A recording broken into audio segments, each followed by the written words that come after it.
اللہ علیہ کے پاس ایک بوڑھی اماں اپنا بیٹا چھوڑ گئی،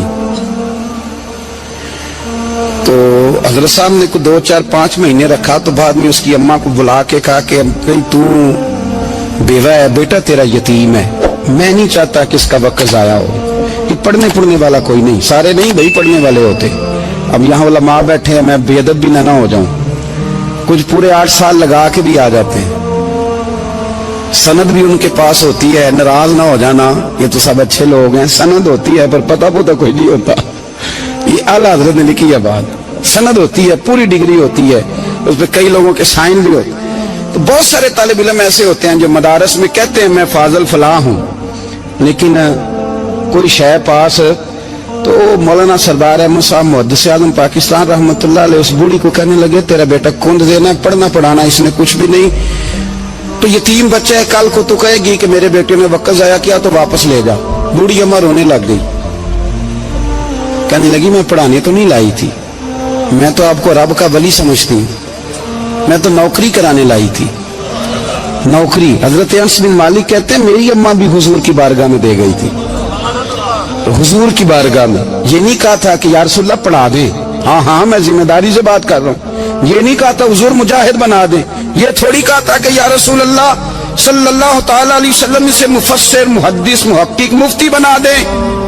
حضرت انس کی اماں کہہ گئی تھی سونیا جب تک یہ رہے گا نا آپ کی نوکری کرے گا، یہ گھر کے کام کاج کرے گا، ڈیوٹی کرے گا، حضور یہ آپ کی نوکری کرے گا۔ تو میرے محبوب نے پھر دعا کر دی اللہ اسے برکت عطا فرما۔ تم سمجھتا ہے خدمت والا خالی رہ جاتا ہے؟ جتنا ذائقہ خدمت والے کو ملتا ہے، جو اس کے نصیب میں آتا ہے، وہ کسی کا نصیب کہاں بھائی۔ حضرت انس کہتے ہیں حضور نے دعا کر دی، برکت کی۔ مجھے تو کھیتی باڑی آتی بھی نہیں تھی، پر لوگوں کے باغ میں سال میں 1 دفعہ پھل لگتا تھا، میرے باغ میں 2 دفعہ لگتا تھا۔ حضور نے دعا کر دی یا اللہ اسے اولاد دے۔ فرماتے ہیں میرے بیٹے، میرے پوتے، میرے نواسے، میری بیٹیاں، فرماتے ہیں میں زندہ ہوں اور میری 100 اولادیں موجود ہیں۔ پریشان ہو گیا 100 سن کے کہ بچے 2 ہی اچھے، 100 اولادیں میری موجود ہیں۔ حضرت انس مولانا سردار احمد صاحب کے پاس نہ چھوڑ گئی بچہ، کہنے لگی حضرت جی میں کو پڑھانے کے لیے تھوڑا چھوڑ گئی ہوں، میں تو اس لیے چھوڑ کے گئی ہوں کہ آپ مہربانی کریں خدمت کرائیں۔ تو حضرت جی کہنے لگے کوئی ایسا کام ہی نہیں، خدمت والا کیا کراؤں؟ کہنے لگی پٹھے پوا لیا کرو جی، لڑ پہ کہنے بچے کام کر دیں مدرسے دا، حالانکہ اب کہاں بچے کام کرتے ہیں، اب تو گزر گیا دور، اب تو بچے کام کراتے ہیں، اب بچے بھی ناراض ہو رہے ہیں، گور کے دیکھ رہے ہیں، صحیح پہ رہا ہوں آپ کو، بچے کام کراتے ہیں، بچے کہاں کام کرتے ہیں۔ کہنے لگی یہ چارہ ڈالے کرے گا آپ کی بھینسوں کو۔ تو حضرت نے اس کو کہا کہ بی بی چارہ میری بھینسوں کو ڈالنے کے لیے میں نے بندہ رکھا ہوا ہے، وہ تو جا لے جا۔ کہنے لگی ہاتھ باندھ کے حضور مہربانی کریں رکھ لیں، چارہ ڈالے گا، اور پتر توجہ سے چارہ ڈالنا حضرت کی بھینسوں کو۔ رونے لگی، حضرت نے رکھ لیا، مہینے کا خرچہ بھی دیتے، شام کو نا وہ سارا دن کام کرتا، شام کو آ کے پیروں میں بھی بیٹھ جاتا، حضرت جی لائیں تیل تھوڑا سا، پیر نہ دبا دوں۔ 8 سال ساتھ والے پڑھتے رہے، یہ بیچارہ نوکری کرتا رہا، میرا روپ بھی نہیں تے میرا رنگ بھی نہیں، اور میں یار منان دا ٹنگ بھی نہیں۔ کبھی کبھی نا حضرت بلال حبشی فارغ ہوتے نا تو نبی پاک کی بارگاہ میں عرض کرتے حضور کوئی کام تو نہیں، سارے ہو گئے، حضور جاؤں ذرا، چلے جاتے۔ ایک دن سلمان فارسی کہنے لگے یا رسول اللہ یہ بلال کہاں جاتا ہے؟ فرمایا جا دیکھ کے تو آ۔ حضرت سلمان واپس آئے تو آ کے رونے لگے، کہنے لگے سونیا جب یہاں سے جاتا ہے نا تو جا کے سیدہ فاطمہ کی چکی پیسنی شروع کر دیتا، بی بی صاحبہ کے کام کرنے لگتا ہے، گھر میں جا کے اسنین کی ڈیوٹی کرتا ہے، وہاں بھی کام یہاں بھی کام۔ وہ چارہ ڈالتا رہا، اس نے چارہ ڈالا، حضرت محدث اعظم کی بھینسوں کو دستار فضیلت کا وقت آ گیا، سارے پگڑیاں سجا کے آ گئے، آج دستار ہوگی، یہ نہ پیچھے ہو کے بیٹھ گیا، چونکہ پڑھا ہی نہیں تھا تو دستار کاہے کی، دستار تو اس کی جو پڑھے گا، ہم نے تو پڑھا ہی نہیں، ہم نے تو یار پڑھا، گھر پڑھا، ڈیوٹی کری۔ حضرت محدث اعظم رحمت اللہ علیہ کے ہاں جب اعلان ہونے لگا نا کہ اب دستار ہوگی تو حضرت نے پہلا اعلان اس کا فرمایا۔ تو مجھان والا بندہ کپڑے بھی کدی کدی بدل دے نا، وہ کہتا ہے جس حال میں بھی تھا میں پلٹ کے دیکھنے لگا کہ پڑھا پڑھایا تو ہے، کوئی شے نہیں، یہ ماجرا کیا ہے؟ پیچھے سے اٹھ کے آئے تو کہتے ہیں باقیوں کی دستار کسی عالم نے کی, کسی صوفی نے کی, لیکن یہ بھینسوں کو چارہ ڈالنے والا جب آیا تو محدث اعظم نے فرمایا پگڑی کے بال کو کوئی ہاتھ نہ لگائے, یہ ساری دستار میں نے کرنی ہے. اور فرماتے ہیں حضرت بال بھی دیتے جاتے تھے اور آنسو بھی بہاتے جاتے تھے, ماتھا بھی چومتے تھے, اور فرماتے تھے دستار کے بعد چلا تو نہیں جائے گا یار, مجھے تو عبادت بھی نہیں رہ گئی, مجھے تو چابیوں کو بھی نہیں پتا کون سی کہاں رہتی ہے, جائے گا تو نہیں تو. وہ رو پڑا کہنے لگا سونے جائے تو وہ جس کے پلے کچھ ہے ہو, آتا جاتا تو ہے کچھ نہیں, مجھے کس نے رکھنا ہے, میں نے کہاں جانا ہے, ادھر کہاں تو ادھر ہی رہوں گا. اس طالب علم کے سارے استاد بھائی کہتے ہیں اس نے دستار کرائی, پڑھا پڑھایا کچھ نہیں, پر جو مسئلہ اڑ جاتا تھا نا, وہ جو اڑ جاتا تھا نا, وہ جا کے اس سے پوچھتے تھے تو کتابیں کھولنے کی ضرورت نہ پڑتی تھی. حضرت ام سلمہ رضی اللہ تعالیٰ عنہ کہتے ہیں میں نے عرض کی یا رسول اللہ صلی اللہ علیہ وسلم میری بچی بڑی بیمار ہے, تو مجھے کسی نے کہا ہے یہ تھوڑی سی نشے والی چیز ہے, یہ بنا کے تیار کر کے دو صحیح ہو جائے گی, بیمار ہے بچی تو یہ نشے والی چیز ہے, اس کو تیار کر کے دو, تھوڑا نشہ ہے. اگرچہ بعض, میں نے شروع میں کہا, بعض لوگ مریض کو, سخت مریض کو ایسی ادویات جو مجبوری بن جائے اس کی گنجائش اور اجازت دیتے ہیں. محتاط علماء تو اس میں بھی بہت ساری چیزیں پہلے بیان کرتے, لیکن اس نے کہا جی میرا نشہ دینا ہے شفا کے لیے. حضرت ام سلمہ کہتی ہے میرے نبی پاک نے میری طرف دیکھا, میری طرف, تو میں نے کہا یا رسول اللہ آپ کیا فرمانا چاہ رہے ہیں؟ تو نبی پاک نے فرمایا ام سلمہ کبھی ناپاک چیز میں بھی شفا ہوئی ہے, کبھی ناپاک چیز میں بھی, کبھی شراب اور خمر میں بھی شفا ہو سکتی ہے. شفا رب کریم نے رکھی ہے پر شہد کے اندر رکھی ہوئی ہے, شفا اللہ نے رکھی ہے قرآن مجید میں رکھی ہوئی ہے. تو اس میں بھی کبھی یہ حضور نے بیان کیا ہے کہ اس کے اندر شفا ہو سکتی, تو امت کتنی دلیری کرتی ہے جو یہ مشورے دیتی ہے کہ اس کے اندر نشہ ہے, شراب ہے, تو کھانسی چلی جائے گی تو فلانی بیماری چلی جائے گی. نہ آؤ ان چیزوں پہ, نہ اپنے ایمان کو خرابی دو, اور نہ ایسی باتیں کرو جس سے کہ درجت رسول اللہ صلی اللہ علیہ وسلم کے واضح ارشادات کی مخالفت ہو. میرے نبی پاک صلی اللہ علیہ وسلم نے فرمایا, اور پھر کچھ لوگ کہتے ہیں تھوڑی پی ہے جی. اب تو میں تجزیے میں پڑھ رہا تھا کہ ایسی شراب ایجاد ہو گئی ہے, لوگ شراب پیتے ہیں اور وہ مست بھی رہتے ہیں, کار بھی چلاتے رہتے ہیں, کہتے ہیں جی نہیں ہمارا ذہن معروف نہیں ہوا تو یہ والی صحیح ہے, نشہ نہیں لاتی. میرے نبی پاک صلی اللہ علیہ وسلم نے فرمایا جس چیز کی تھوڑی مقدار, زیادہ مقدار حرام ہے اس چیز کی تھوڑی مقدار بھی حرام ہے, جس کی زیادہ مقدار حرام ہے اس کی تھوڑی بھی.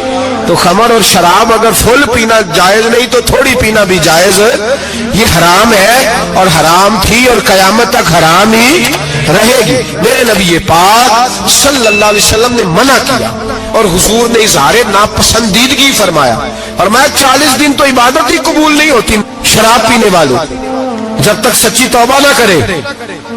یہ لفظ جب ادا کرتا ہوں تو شرم سے میری زبان لڑکھڑاتی ہے کہ یار درباروں پہ بھی نشہ بکتا ہے.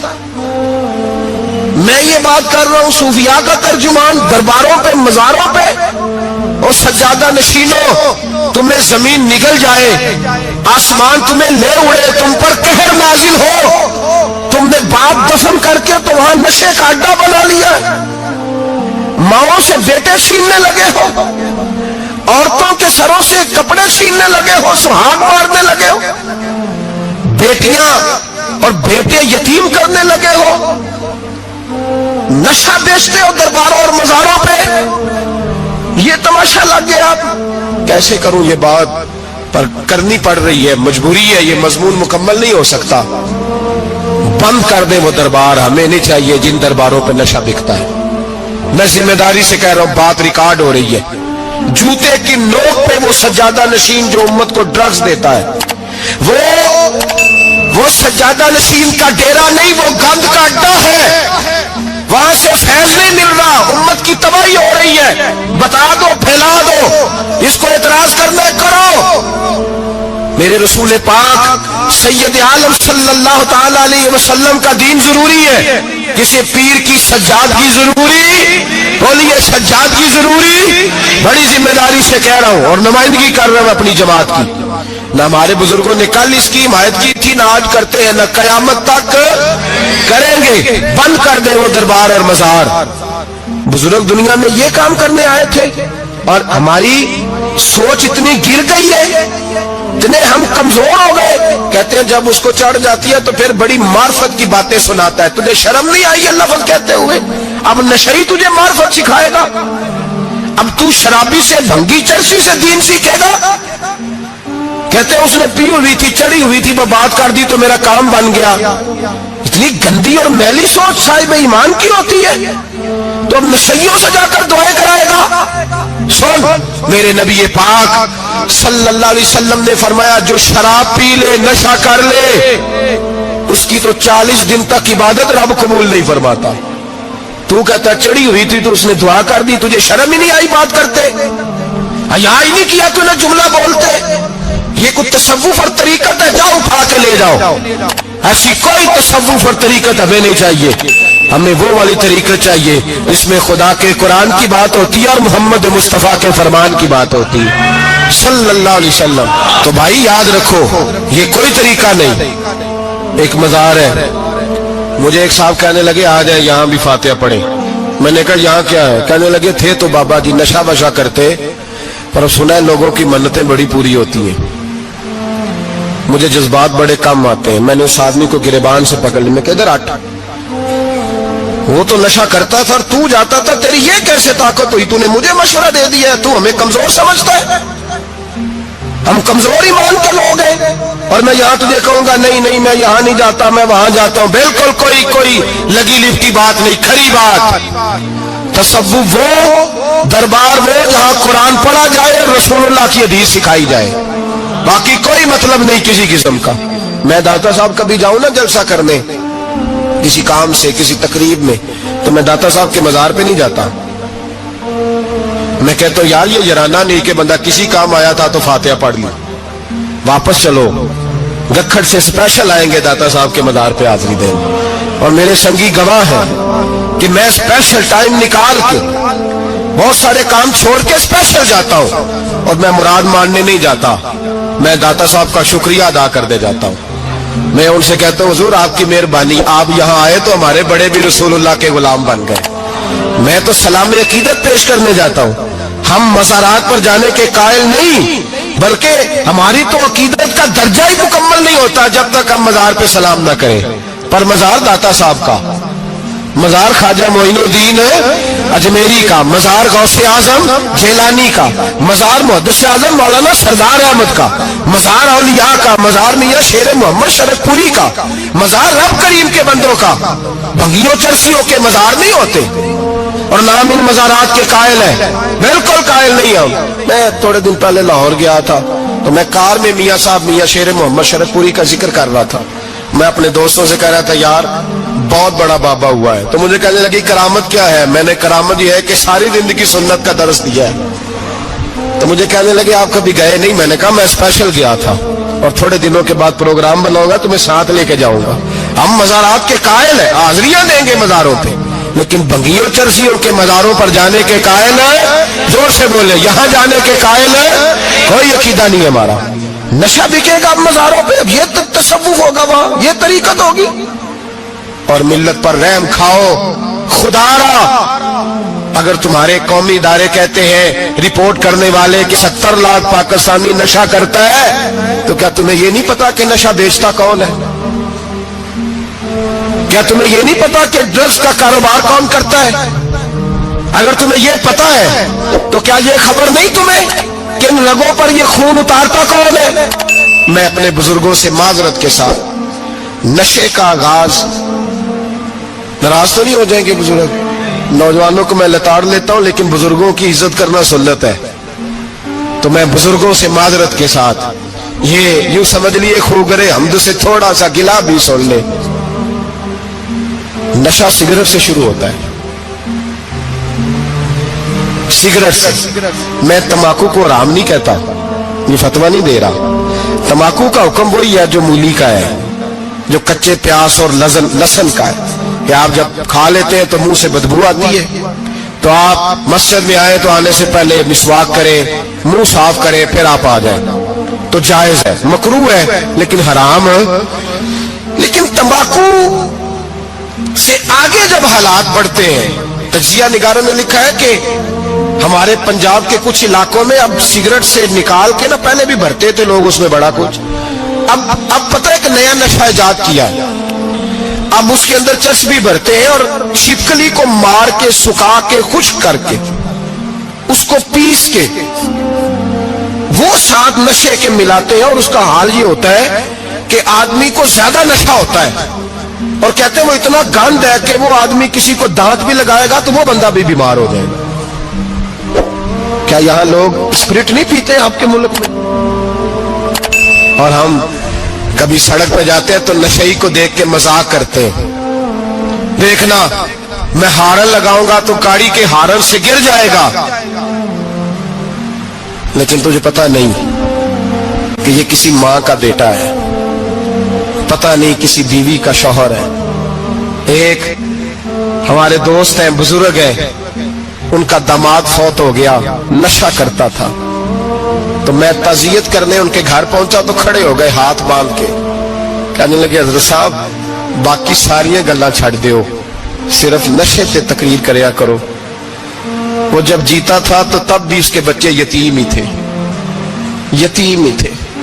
میری بیٹی جب میرے گھر آتی تھی اور میں اپنے پوتوں کے اتنے کپڑے اسے پہننے کو دیتا تھا تو میرا کلیجہ پھٹتا تھا, اور میری بیٹی اس کی زندگی میں بھی بیوہ کی زندگی گزار رہی تھی, وہ میری بہوؤں کے اترے ہوئے کپڑے پہنتی تھی. کوئی دعا کرو, کوئی جلسے کرو, یہ لت ختم ہو جائے. اور کہنے لگا اب میرے وہ چلا تو گیا ہے, دادا دادی اس کے پہلے کوئی نہیں, چچا ہے کوئی نہیں, جب تک تو میں زندہ ہوں ان نواسوں کو کوئی روٹی کا لقمہ, کوئی کپڑا مل جائے گا, لیکن سوچتا ہوں میں بوڑھا ہوں, مر گیا تو ان کو کوئی پوچھے گا بھی نہیں, کون ان کی خبر. اتنا ظلم اس قوم سے, اتنی زیادتی, اور آرام سے لکھ کر لوگ گزر گئے کہ یہ 70 لاکھ ہے, ان کا درد تو سمجھو, تکلیف تو سمجھو. 7 فٹ کا سونا جوان اور نشے کا عادی ہے تو کسی نالی میں پڑا ہوا ہے. اور میں نے کہا اس قوم کے ساتھ اس سے بڑا بھیانک مذاق کیا ہوگا. کوئی دانشور تھا بڑا ظالم, اس ظالم سے کوئی مشورہ لینے آیا, اس نے آ کے کہا تو بڑا ظالم ہے, بڑے کڑوے مشورے دیتا ہے, میرا ایک دشمن ہے, میں اس سے بدلہ لینا چاہتا ہوں, میرا دل کرتا ہے اس کا بچہ قتل کر دوں تاکہ وہ تڑپے. تو ظالم نے کہا اسے قتل نہ کر, وہ تو اس کا باپ 2-4 مہینے رو کے چپ کر جائے گا, پھر میں سخت سزا دینا چاہتا ہوں, مشورہ دے. تو اس نے کہا اس کے بچے کو نشے پہ لگا دے, جس کا بچہ نشہ کرے گا وہ باپ روز مرے گا, روز جیے گا, وہ ماں روز مرے جیے گی, نشے پہ لگا دے. اس قوم کے ساتھ سب سے بڑا ظلم یہ ہوا کہ ملت کا جوان نشے پہ لگ گیا, ڈرگز پہ لگ گیا, اتنے تباہ حالات ہوئے کہ جوان چڑھتی جوانیاں. اماں نے کتاب دے کے بھیجا تھا اور کالج سے واپس آئے تو نشے کے ٹیکے ہاتھوں میں پکڑے ہوئے, ٹیکے. اور آپ کے اس ملک کے اسلام آباد میں ایک دن میڈیا نے وہ خبر بھی وائرل کی اور وہ چیز بھی دکھائی لوگوں کو, 3 مہینے کا بچہ لے کے نشئی سڑک پہ آ گیا. اس نے کہا میرا نشہ ختم ہو گیا, میرا بچہ خرید لو, 2 پڑیاں دے دو. تو وہاں بیبیاں جو سن رہی تھی وہ بھی چیخے مار کے رو رہی تھی. یہ ظلم کیا اس قوم کے ساتھ, اور کرپشن کی لعنت نے اجازت دی سپلائی کرنے والوں کو کہ گلی گلی بھیجے, گلی گلی. انہوں نے کچھ تھوڑا ظلم نہیں کیا ان حکمرانوں نے. اور ہماری اپوزیشن اس کو صرف اتنا پتا ہے کہ یہ جائیں اور ہم آئیں, اس سے زیادہ کوئی غرض نہیں. بھائی کرپشن کے خلاف نکلو, تم نشے کے خلاف کس دن نکلو گے, جوئے کے خلاف کس دن, قوم تو مر رہی ہے نشے سے, اس کے خلاف میدان میں کب آؤ گے. صرف اتنا ہے کہ یہ جائیں اور ہماری باری آئے, اس سے زیادہ کچھ نہیں. جتنے مجرم وہ ہے اتنے تم بنتے جا. سویرے سویرے نا میری والدہ, آپ کو پتہ ہے دیہاتوں میں سامنے بھینسیں رکھی ہوتی تھی, تو اماں جی یعنی وہ سویرے اٹھ کے دودھ رڑک کے اور پھر وہ جب مصلی بچھاتی تھی تب میں سمجھتا تھا کہ یہ تکلفات ہیں, چونکہ جب بندہ پڑھ دیتا ہے نا پھر اسے گنجائشوں کا بھی پتہ چل جاتا ہے. میں سمجھتا تھا یہ تکلفات ہیں کہ وہ پہلے کپڑا بچھاتی, مصلی بچھاتی, پھر پیالے میں پانی لا کے پاس رکھتی, پھر وہ جناب اس پہ پڑھنا شروع کرتی، پھر وہ ریل، اور پھر ریل کے یہ جو حافظ ہوتے ہیں نا ہمارے، یہ پھر زیادہ نہیں چومتے قرآن پاک کو، ان کے پاس ہوتا ہے نا ہر وقت، لیکن وہ پرانے بندے وہ شنیل کا غلاف، پھر اسے کھولنا، پھر اسے چومنا، پھر سینے سے لگانا، یہ ساری چیزیں ان کے پیش نظر رہتی۔ اماں جی نا وہ نماز پڑھ کے قرآن پاک کے کوئی 2-1 رکوع پڑھ کے پھر آواز دیتی، وہ تسی اجے بھی ستے ہو، میں دودھ بھی رڑک لیا، نماز بھی پڑھ لی، سبق بھی پڑھ لیا، اٹھ جاؤ نا، اب تو ٹائم تھوڑا رہ گیا نماز کا۔ یہ آپ یقین کریں، میرے سے بزرگ ناراض نہ ہو جائیں، لیکن بچوں کو نماز کی تقریر نہ سناؤ کہ پتر نماز پڑھنی چاہیے، نہ تقریر نہ سناؤ، تقریریں باہر چلتی ہیں، گھر میں نہیں چلتی، گھر میں عمل چلتا ہے۔ بچوں کے سامنے نماز پڑھو، بچوں کے سامنے قرآن پاک پڑھو، اپنی اولاد کو عادی کرو کتاب و سنت کا۔ سارا دن گپیں، سارا دن باتیں، گھر میں بھی تبصرے، ٹیلی فون پہ گپ شپ، اس نے تو نفسیاتی کمزوری پیدا کر دی ہے قوم۔ اپنے گھر کے اندر چلن پیدا کریں، قرآن پاک سے پیار ہو۔ وہ ایک دفعہ نا یہ ضلع شیخو پورہ کے کسی گاؤں میں ایک آڑتی تھا، یہ منڈی میں آڑت، وہ پرانی بات ہے پاکستان بننے سے پہلے کی، وہ سادہ سا بندہ تھا، داڑھی رکھی تھی، 5 وقت نماز پڑھتا تھا، تو فوت ہو گیا، آڑت کرتا تھا، تو اس کی قبر سے خوشبو آنے لگ گئی۔ یہ کدی کسی پیر دی قبر چوندی تو پھر کوئی منڈیا نے بٹت کرنی سی پیراں دیا نے، پھر تو کمال ہو جانا تھا۔ اللہ خیر فرمائے، اللہ ماشاء اللہ، پھر کوئی کہانی، کوئی کرامت ادھر ادھر سے جوڑ جاڑ کے بھی لوگ بنا لیتے ہیں، لیکن وہ سادہ آدمی تھا، قبر سے خوشبو آنے لگ گئی، شور پڑ گیا، لوگ جمع ہو گئے، بندے نا آہستہ آہستہ وہ عدت ختم ہوئی تو اس کی خاتون سے کہنے لگے کہ مثلا انگوٹھا چھاپ بندہ تھا، سائن بھی نہیں کرنے آتے، قبر سے خوشبو، آخر کوئی تو عمل ہوگا۔ کہنے لگی اسے نا قرآن پاک سے بڑا پیار تھا، پڑھا ہوا نہیں تھا، تو ہر روز وضو کر کے نا دن میں 2 وقت قرآن پاک کھولتا، اور پھر اس پہ لائنوں پہ انگلیاں رکھ کے چلاتا، رو کے کہتا مالکا غلطی ہو گئی ہے، میں نے پڑھنا چاہیے سی۔ اللہ تو جو بھی آکھے ہے سچی آکھے ہے، تیرا کلام بڑا سچا ہے، مالک تو بڑا کریم ہے، تو میرے واسطے خیر دیاں گلیں کی تھی۔ کہتے وہ قرآن پاک سے بڑا پیار کرتا تھا، بیماری، تندرستی، سفر، حضر، قرآن سے بڑا پیار کیا۔ لوگ سمجھ گئے یہی تو وجہ ہے کہ قبر کی مٹی سے بھی خوشبو آ رہی ہے۔ اچھا، میں بعض جگہوں پہ مجھے زندگی میں ایسے بھی تجربات ہوئے کہ یار یہ اللہ کی کتاب ہے۔ میں جہاز میں بیٹھا تھا تو موبائل پہ میں نے قرآن شریف کھول لیا، میں نے کہا چلو اتنی دیر کی فلائٹ ہے کچھ پڑھتے ہیں، تو ایک میرے دل میں بدگمانی آئی۔ کبھی کبھی پگڑی دالی والا بندہ میری طرح، اللہ معاف کرے، سمجھ لیتا ہے نا نیک بھی میں ہی ہوں، یہ بھی کبھی کبھی بدگمانی آ جاتی۔ میں وہ تلاوت کر رہا تھا تو میرے دل میں خیال آیا، یار دیکھو سارے لوگ کانوں میں ٹوٹیاں لگائی ہیں، گپیں لگا رہے ہیں، قرآن پاک پڑھ لینا چاہیے تھا۔ تو ایک نوجوان، اس نے نا بال پیچھے یہاں ربڑ ڈالی ہوئی، عورتوں کی طرح، پینٹ شرٹ بڑی ڈاڑھی، اور بڑا جدید فیشن کا اس کا سٹائل۔ تو میرے ساتھ جو سیٹیں تھیں ان پہ وہ بیٹھ گیا، اور پھر اس نے فائلوں کے اندر سے سورت یاسین نکال دی، اور جب اس کو میں نے تلاوت کرتے دیکھا نا تو میں نے دل میں معافی بھی مانگی اللہ سے، اور میرے دل میں یہ بھی خیال آیا کہ یہ اللہ کا قرآن ہے، مولوی، وہ قاری صاحب، حافظ صاحب، وہ فلان صاحب، اپنے جیسے لوگوں سے، نیک لوگوں کی بات نہیں کر رہا۔ وہ تو نہ پڑھے تو تو کیا سمجھتا ہے، کوئی پڑھتا ہی نہیں، یہ تو اللہ کا قرآن ہے، یہ پڑھا جاتا تھا، پڑھا جاتا ہے، اور قیامت کے بعد بھی پڑھا جاتا رہے گا۔ پتہ نہیں اللہ نے، یعنی اگر میں اور آپ نہیں پڑھیں گے تو یہ محتاج نہیں، کس سے رب پڑھوا رہا ہے، کون کون پڑھ رہا ہے، کس طرح لوگ پڑھ رہے ہیں۔ تو قرآن پاک سے محبت کریں۔ آج زور کے بعد پڑھ لیں گے کوئی 2 4 آیتیں، چلو میں کدوں آکے ہاتھ کھڑے کرو یا قسم چکو، تسی نیت بھی نہیں پہ کر دے، تھوڑا سا پڑھ لیں گے انشاءاللہ تعالی۔ اچھا 2-3 دن میرے کہنے پہ پڑھیں آپ، 2-3 دن، صرف لمبا نہیں۔ میرا یہ تجربہ ہے، جو بندہ صبح صرف 2 دن الارم سے اٹھے نا نماز کے لیے فجر میں، تیسرے دن خود بخود آنکھ کھل جاتی ہے۔ حضرت مالک بن دینار فرماتے میں نے 60 حج کیے. ایک حج کے موقع پر میں نے بڑا رش دیکھا, لاکھوں کا اجتماع ہوا. میری باتوں کی سمجھ تو آ رہی ہے نا آپ دوستوں؟ جو نہیں بول رہے انہیں بھی آ رہی ہے نا؟ اللہ جزا دے. کہتے ہیں لاکھوں کا مجمع تھا تو میرے دل میں خیال آیا, میں نے کہا اے اللہ اتنے لوگ آئے ہیں, ان کا حج قبول بھی ہوا کہ نہیں؟ فرماتے ہیں میں سوچ رہا تھا تو رات کو نا خواب میں نے کسی کہنے والے کو کہتے ہوئے سنا کہ سب کا قبول ہو گیا ہے. بلخ کا رہنے والا محمد بن ہارون بلخی ہے, اس کا حج قبول نہیں ہوا. فرماتے ہیں شہروں کے علیحدہ علیحدہ خیمے لگتے تھے. اب بھی آپ حج کرنے جائیں تو پاکستانیوں کی رہائشیں علیحدہ ہوتی ہیں, انڈین کی علیحدہ, بنگلہ دیش کے علیحدہ, مصری, یمنی, سب لوگ علیحدہ علیحدہ رہائشیں ہوتی ہیں, جھنڈے لگے ہوتے ہیں ملکوں کے. کہتے ہیں میں نے سویرے اٹھ کے ڈھونڈنا شروع کر دیا, ڈھونڈتا ہوں وہ بندہ ملے. کہتے ہیں جہاں بلخ شہر کے لوگ رہتے تھے وہاں چلا گیا تو میں نے لوگوں سے پوچھا تم میں محمد بن ہارون بلخی کون ہے؟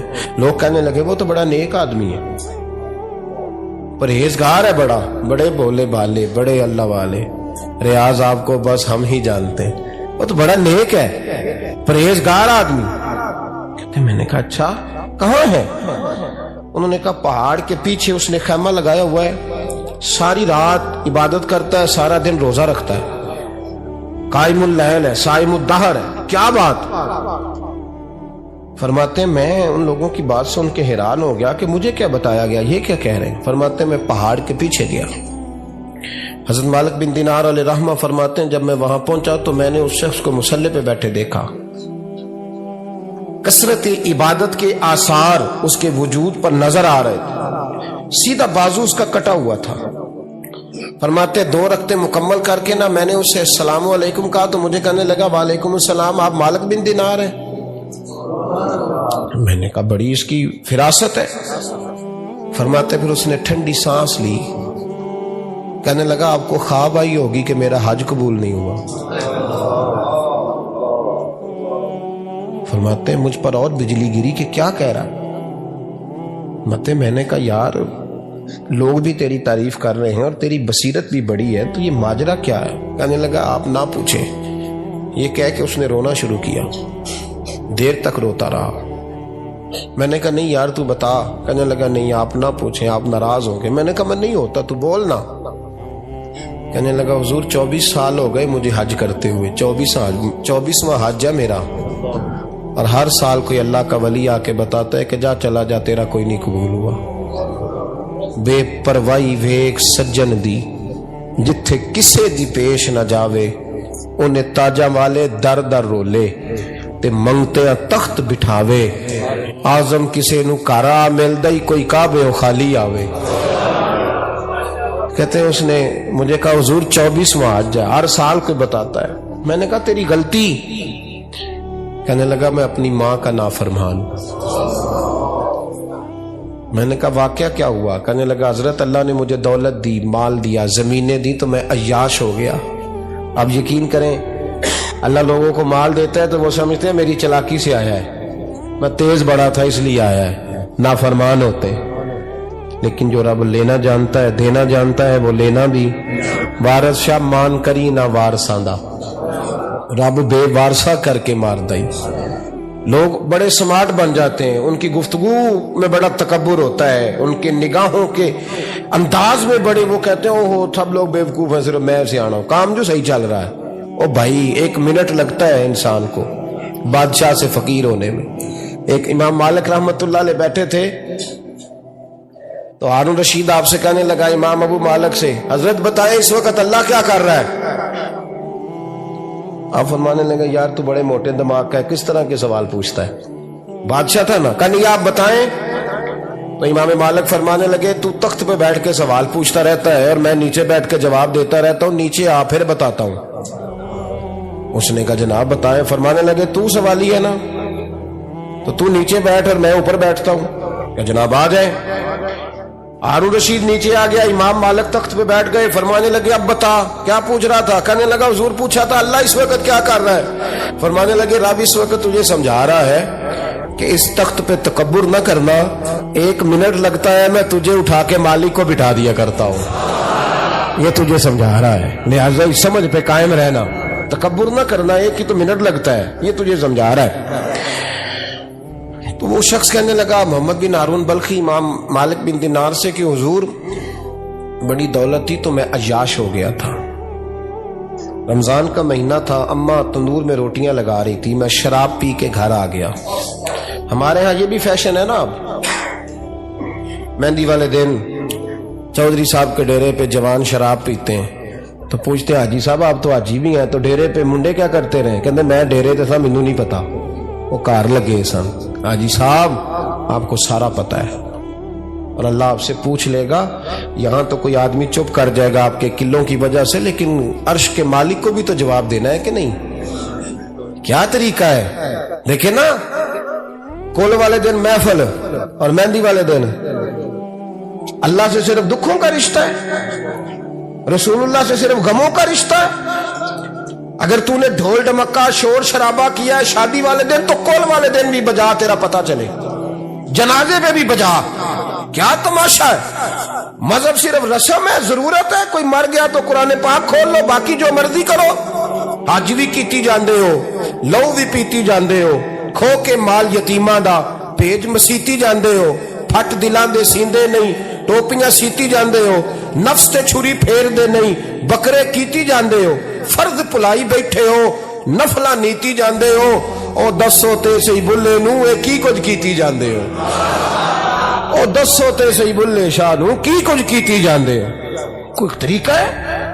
کول شریف پہ مولوی صاحب تشریف لائیے گا، ابا جی کے کول ہے، تو میں تو کہتا ہوں بجا نہ بینڈ باجے والا آج بھی، تیرا پتہ چلے کہ یہ دو کام کیسے ہوتے ہیں، تو کس طرح دو کشتیوں کا سمجھ نہیں آتی بات کی۔ میں تو جاتا ہی نہیں بینڈ باجے والی شادی پہ، میں کہتا ہوں جن کو مردی پڑھا لو، نے کہا ہم سے نہیں دو کام ہوتے، اللہ روزی دینے والا ہے، ایک ہی کرتے ہیں، دو رنگی چھوڑ کے یک رنگ ہو جا، سراسر موم ہو جا یا سنگ ہو جا، موج کرو۔ ہم اس چکر میں پڑتے ہی نہیں، ہم وہ راستہ ہی چھوڑ دیتے ہیں جو ہماری طبیعت کے مطابق نہیں ہوتا، بس ختم ہو گئی بات۔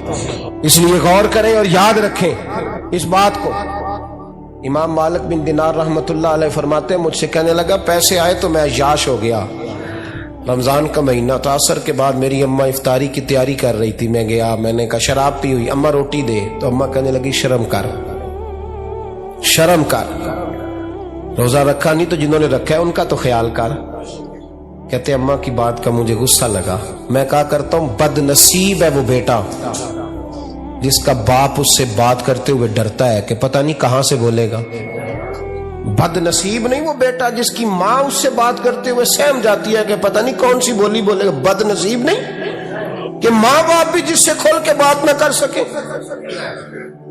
حضرت مالک بن دینار سے کہنے لگا اماں نے جب کہا نا شرم کر تو مجھے غصہ آیا، میں نے ماں کو تھپڑ مارا اور میری ماں جلتے ہوئے تندور میں گری، لوگوں نے مجھے پکڑ کے اندر بند کر دیا کمرے میں، ساری رات میں شور سنتا رہا پر نشے میں دھوت رہا۔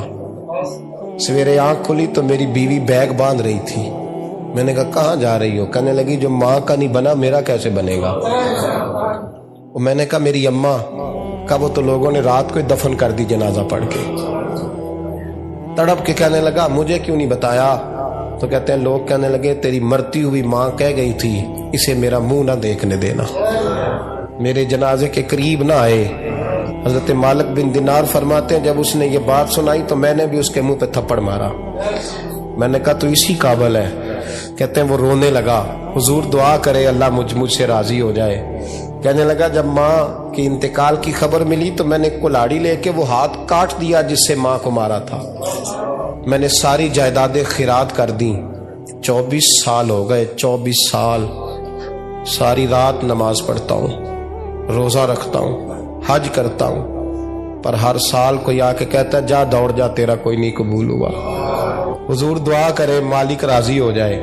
فرماتے میں تھپڑ مار کے آ گیا، میں نے کہا تجھ سے راضی ہو جائے اتنے ظالم سے؟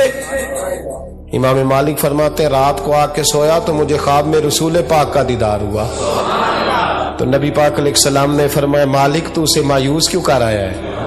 اللہ تو بڑا مہربان ہے۔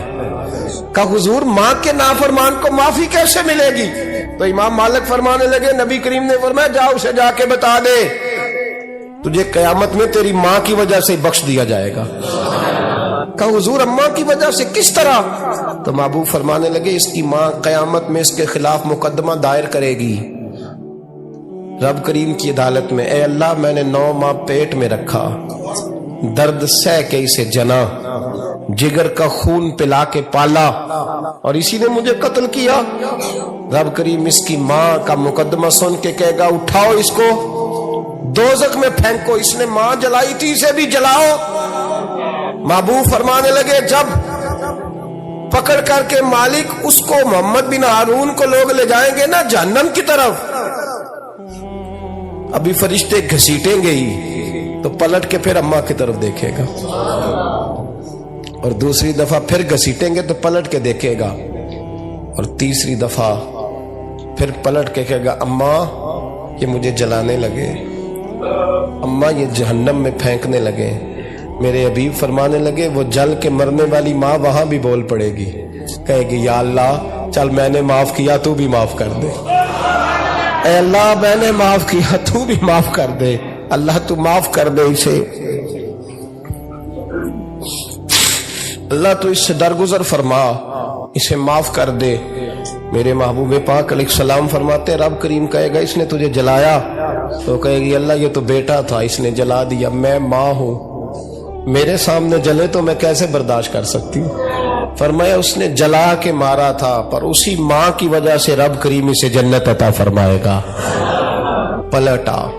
پلٹا جا کے ماں کے پیروں میں بیٹھ، جا سویرے ان پڑھ باپ سے دعا کرایا کر، جا بالکل انگوٹھا چھاپ باپ سے صبح دعا کرایا کر، دیکھ رب کریم تیرے لیے رحمتوں کے دروازے کھول. کیا ہمارے ہاں نا اب جو استادی شاگردی آئی ہے نا یہ بڑی خطرناک ہے.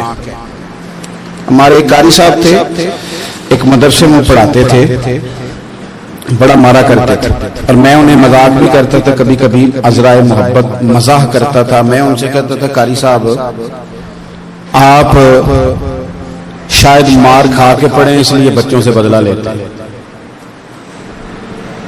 تو کچھ دن پہلے کچھ عرصہ پہلے ملاقات ہوئی تو میں ان کے ادارے کے قریب سے گزر رہا تھا تو میں نے ان کا نا وہ ڈیسک وغیرہ چیک کیا تو ان کے پاس نا چھوٹی لیدا ہوتی تھی، پائپ 2 قسم کے لیدا ہوتے تھے، پانی والا لیدا اور گیس والا علیحدہ، بڑا مارتے تھے بچوں. مجھے بھی اختلاف تھا اس بات سے، میں ان کو گزارش بھی کرتا تھا. تو میں گیا تو جس طرح وہ خیر استاد کمال کے تھے، انہوں نے بڑے کامیاب حافظ تیار کیے اور ویسے بھی بندہ بڑا باوصول، بڑے اچھے، بڑے نفیس. میں نے ان سے کہا کہ وہ خیر ہے چھوٹیاں کدھر گئی آپ کی؟ کہنے لگے حضرت صاحب نہ شاگرد رہے نہ استاد رہے نہ وہ ماں باپ رہے. کہنے لگے پتہ نہیں 2-4 سالوں میں کیا ہوا ہے. تو میں نے کہا آپ کو تو کوئی منع کاری نہیں، میں نے کئی دفعہ سمجھایا تھا آپ باز نہیں آتے. کہتے تھے اب آ گیا ہوں، اس لیے کہ ایک کو چھڑی مار رہے ہوتے ہیں تو دوسرا ساتھ ویڈیو بنا رہا ہوتا ہے. پہلے طالب علم اس طرح کی توہین کا رویہ استادوں کے ساتھ نہیں کرتے تھے. وہ کہتے تھے جیسے بھی ہے فیض استاد سے لینا ہے. اب آپ ذرا گھور کے دیکھیں تو کہتے ہیں لاؤ کتابیں، جا رہا ہوں بڑے مدرسے، بڑے کالج، بڑے اسکول. میں نے اپنی زندگی میں دیکھا کہ ہمارے بڑے کہتے تھے، کبھی گارا کے بتاتے نا استاد جی نے مارا ہے تو کہتے تھے کسی غلطی سے مارا ہوگا، اور اس طرح کے سخت لفظ بولتے تھے کہ ہمیں لگتا تھا کہ ہمارے بزرگ ہمارے ساتھ زیادتی کر رہے ہیں. وہ کہتے تھے کہ منو ہڈیاں چاہیے نے پڑیا ہو رہے، یہ لفظ کہتے تھے میرے ابا جی میری اماں، ہڈیاں دیا جی سانو پر دیا جی پڑیا. اب کیا ماحول ہے، ڈر آتا ہے. گھورتے ہیں ان کی اماں آگے کہتی ہے تو 8,000 کا مولوی ہے، میرا 1.25 کروڑ کا بچہ ہے، تیری طاقت کیسی ہوئی چودھری کے بچے کو ہاتھ لگانے؟ اتنی تیری جرأت کہ میں نے میرے بیٹے کو ہاتھ لگایا، کروں گی نا کل بندے اکٹھے تیری کراؤں گی چھوٹی مسجد سے، تو اتنی تیری طاقت کہ تو میرے بچے کو مارے. ہم نے نا پرموٹ کی چیزیں، پرموٹ. حضرت خواجہ حسن بصری رحمت اللہ علیہ فرمایا کرتے تھے ادب نہ ہو تو علم آ ہی نہیں سکتا، اس لیے کہ کتابیں رہنمائی کرتی ہیں، کتابوں کی ترجمانی تو استاد نے کرنی ہے. تو اگر آپ وہ احترام ہی نہیں ہے، وہ طبیعت ہی نہیں ہے، وہ ذوق ہی نہیں ہے، سیکھنے کا وہ خاص جذبہ ہی نہیں ہے، ہمارے اصحاب رحمت اللہ علیہ فرمایا کرتے تھے بہت سارے لوگ بڑے بڑے درویشوں کے پاس جا کے خالی آتے. حضور کیوں؟ فرماتے تھے اس لیے کہ کشکول سیدھا نہیں کرتے, پیالہ سیدھا نہ ہو تو خیرات آیا نہیں کرتے, ادب نہیں کرتے, احترام نہیں کرتے, پیالہ سیدھا نہیں کرتے. پیالہ سیدھا نہ ہو تو وہ تو جو دینا وہ بھی نیچے گر جاتا ہے. احترام. ایک شخص نے نا حضرت سیدنا امیر معاویہ رضی اللہ تعالیٰ عنہ سے کہا کہ میں نے زیارت کرنی ہے حضرت امام حسین رضی اللہ تعالیٰ عنہ, مدینہ شریف جا رہا ہوں, میں نے ان کو پہلے دیکھا نہیں ہوا, تو مجھے بتائیے امام علی مقام رضی اللہ تعالیٰ عنہ کو میں کیسے پہچانوں گا؟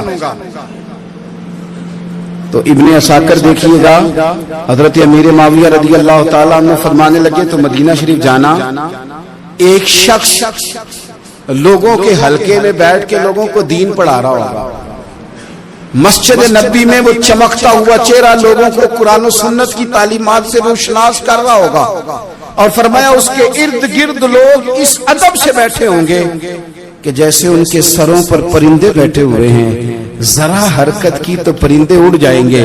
فرمایا جب وہ نورانیت والا ماحول تم دیکھو اور اتنے با ادب شاگردوں کے بیچ بیٹھی ہوئی ایک نورانی ہستی کو دیکھو تو سمجھ لینا وہی حسین ابن علی, وہی ہے امام علی مقام امام حسین, کہ جو اس احترام کے ساتھ لوگوں کو انہوں نے آداب سکھائے ہیں, اس طرح انہوں نے لوگوں کو سمجھایا ہے کہ ان کے شاگردوں کا یہ رنگ ہے کہ وہ تو سر نہیں ہلاتے کہ کہیں پرندہ نہ اڑ جائے.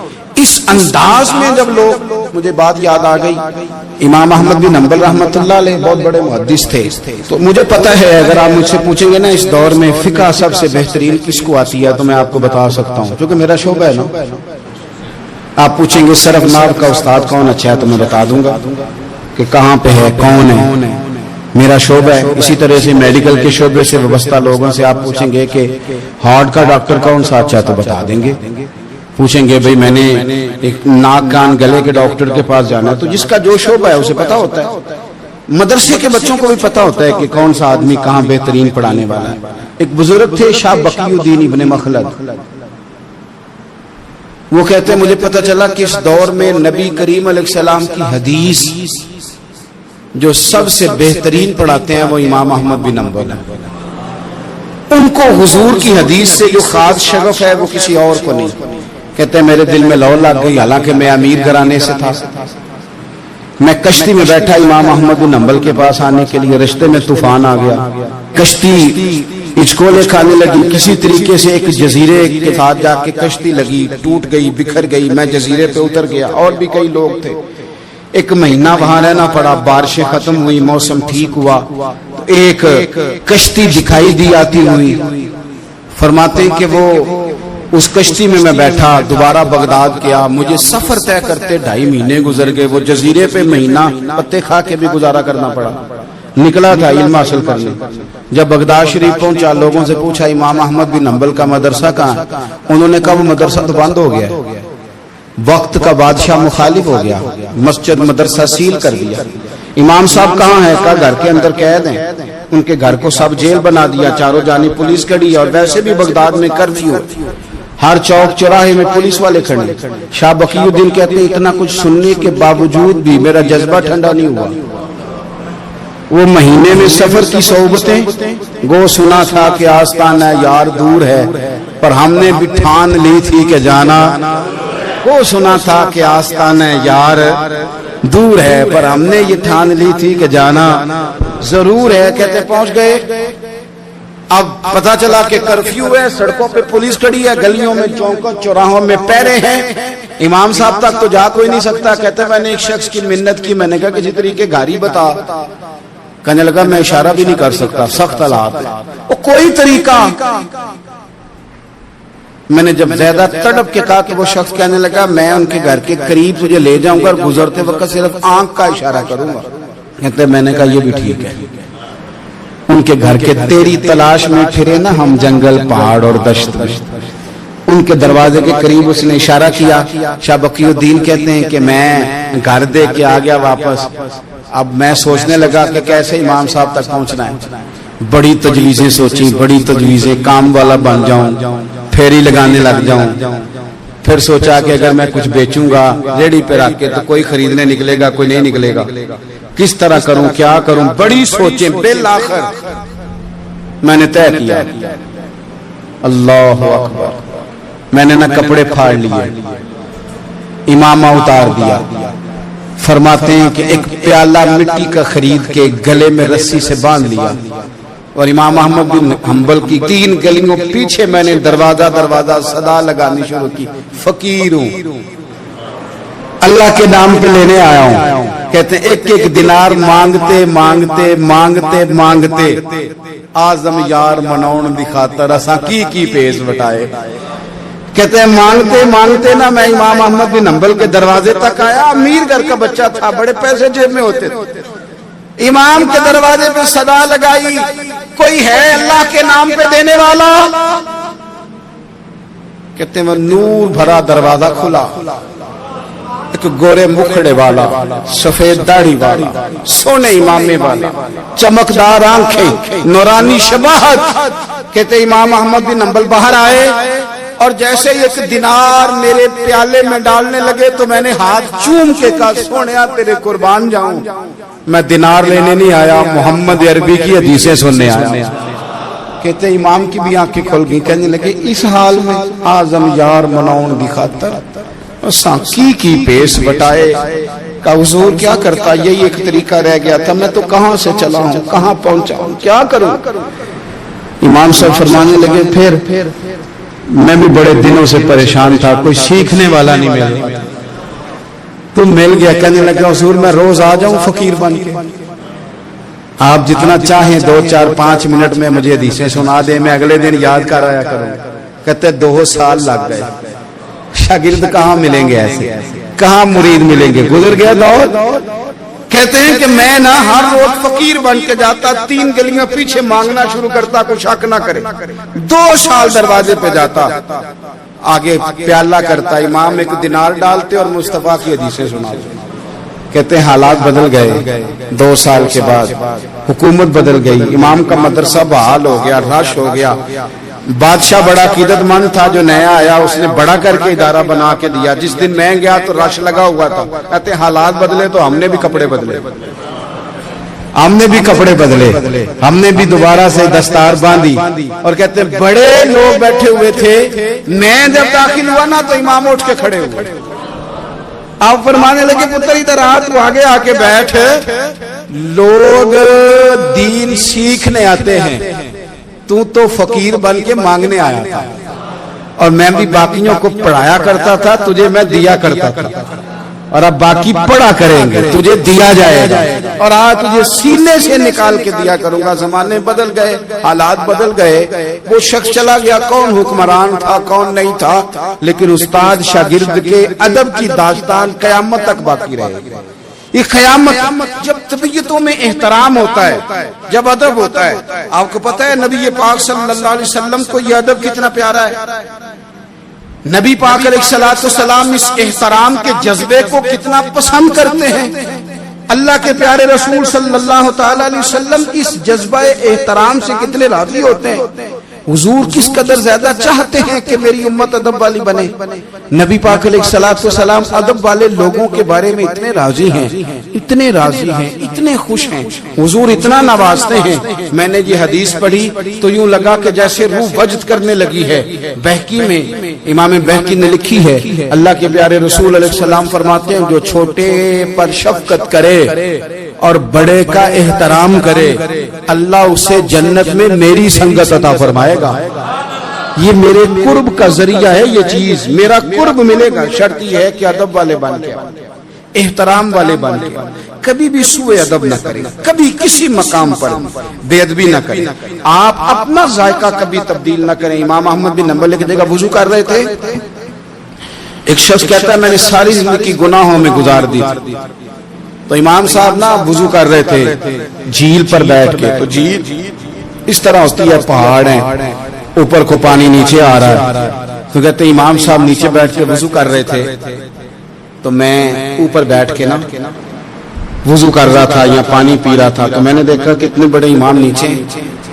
کہتے میں نا میرے دل میں خیال ہے یار میں ساری زندگی غلط کاموں میں گزاری ہے، پر جو بھی ہے یہ رسول اللہ کے دین کے عالی ہے۔ کہتے ہیں وہ حضور کے دین کی عزت کرنے کے لیے میں اوپر سے اٹھا آ کے نا، تو میں تھوڑا پیچھے جا کے نیچے بیٹھ گیا، جو میری حاجت تھی، پانی پینا تھا یا منہ دھونا تھا، میں وہ کرنے لگا۔ کہتے ہیں امام صاحب نے بھی یہ نظر میری طرف دیکھی، پتہ نہیں انہوں نے کیا دعا دی کہ رب نے مجھے توبہ کی توفیق عطا فرما۔ میں اللہ کے فضل سے اللہ نے میرا دل موڑ دیا اور میں رب کریم کی بارگاہ کی جانب میری توجہ ہو گئی۔ خدا نے مجھے اس ادب کی برکت سے اپنی بارگاہ کی طرف اللہ تبارک و تعالی نے مجھے موڑ لیا۔ بے ادبی تو بندے کو کفر تک لے جاتی، بے ادبی تو کفر تک لے جاتی ہے۔ اگر بندہ بے ادب ہوتا ہوتا اللہ رسول کی بے ادبی تک پہنچ جائے تو دور نکل گیا، لیکن یہاں باقاعدہ بے ادبی کو پروموٹ کیا جا رہا ہے۔ کبھی بھی بے ادب نہ بنے، ادب والے رہیں، ادب والے بن کے جئیں، ادب والے بن کے دنیا سے جائیں۔ وہ درویش نے کہا تھا کہ بے ادباں مقصود نہ حاصل، نہ درگاہ ٹوئی، بانج ادب دے محمد بخشا، توڑ نہیں چڑھیا کوئی۔